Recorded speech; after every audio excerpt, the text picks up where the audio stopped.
I've been doing a wee job on a wee Super Dexta, and went to start it and it was awful, turning over awful slowly. So I thought, well, let's have a wee look at the battery terminals, maybe have a clean up at them. Now this is what I found is that on the earth side, and the positive cable, or the red cable, for me is awful thin. So I'm wondering whether that's the issue. So what I've done is I've made up another couple of cables, using a bit heavier cable.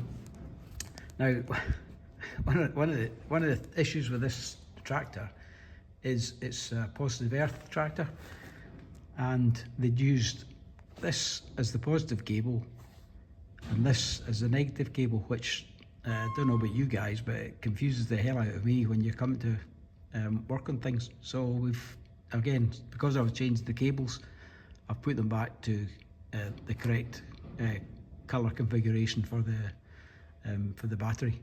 So I hope that helps, and I hope once I've cleaned the terminals up, we'll get a wee start out of the wee tractor. After playing with the wee Dexter, I got me thinking about batteries. So I thought I'll go and just see how good this battery is. Now that I've changed all the wiring and cleaned all the terminals up and the earth point.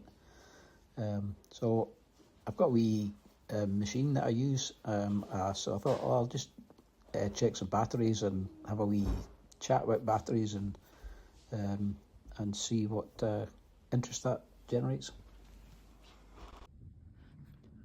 I bought this battery tester a while back now, and I find it quite handy. Dead simple to use. Just go through the settings. Yeah, you dial in the whole cranking amps using the keypad.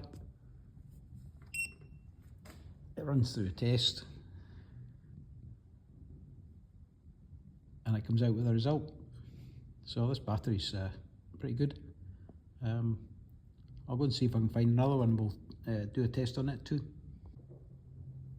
Okay, we're on another battery now. This is a 950 cold cranking amps battery. So we'll just run through the menu, turn the engines off. So 870.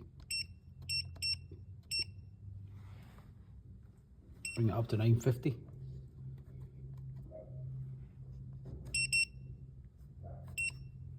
I can get my fat fingers to work. Okay.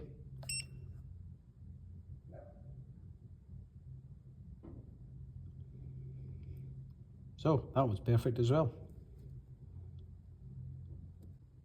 I've got another one here. It's been lying around for a while, so we'll have a wee look at see what it's doing. It's 800 cold cranking amps.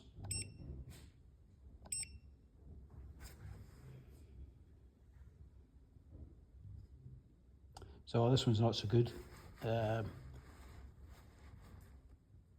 Quite high resistance on it. State of health, state of life, pretty bad.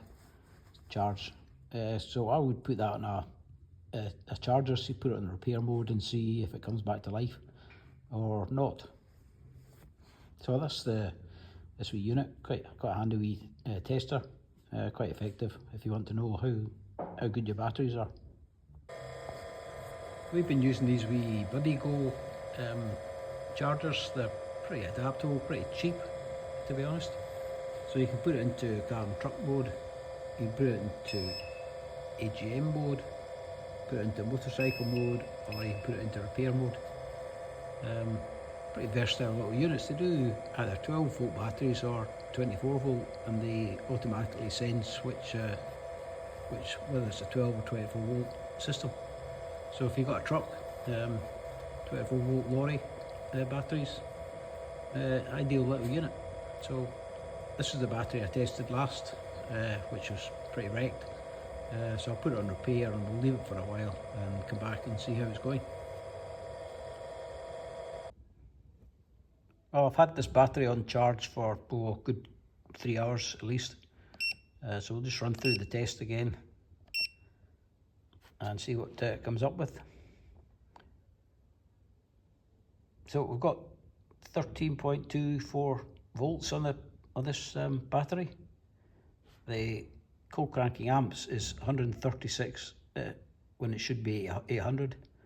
This resistance is quite high, which is always an indicator that the internals of the battery is on its way out. State of health, 0.7%, so it's fully charged, but it's gubbed, this battery. So what really this machine's telling me is it could be fully charged. You can get 13 volts on a voltmeter on it, but the battery itself is useless. So it's time for a new battery.